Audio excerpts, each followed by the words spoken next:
It was the Mass, I think. I mean, I grew up in an Irish Catholic family. We went to Mass every week. We had to come home, and there were 11 people in my family. I love the Jewish tradition of Midrash, really, which I only discovered later in life, in my 30s, where the Torah is a living document, and you bring your imagination to it, and you can imagine what happens in between in the silences in these stories. And I was doing that at a very young age, and didn't know that, of course, it had been a centuries-long tradition in the Jewish tradition, and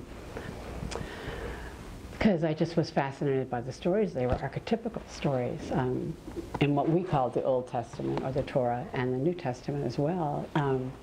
So these stories became sort of the architecture of my inner life. I mean, Cain and Abel, Abraham and Isaac, Jesus and the woman who was about to be stoned.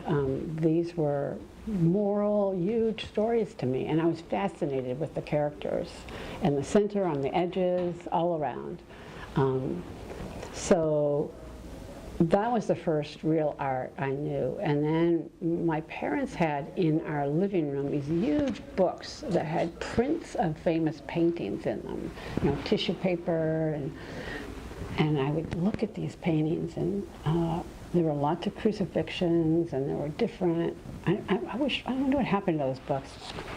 And I was just always looking for something that would hold the mystery of being alive. I was searching in all the corners of our house. And we had the Harvard classics, those old, and I would open them up and look at them, dusty old pages.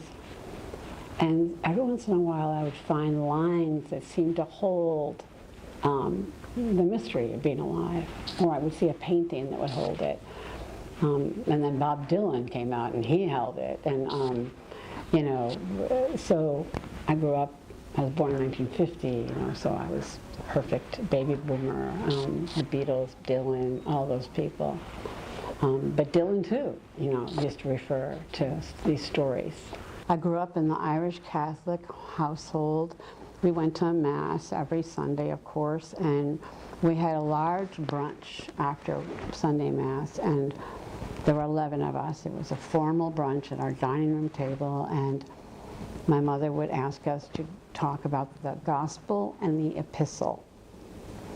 And if we could not say what the gospel was and what the epistle, which was harder, was, letters of Paul, we had to go back to Mass, walk. It was a mile, easy. Hear the Mass again, and then come home and say what it was.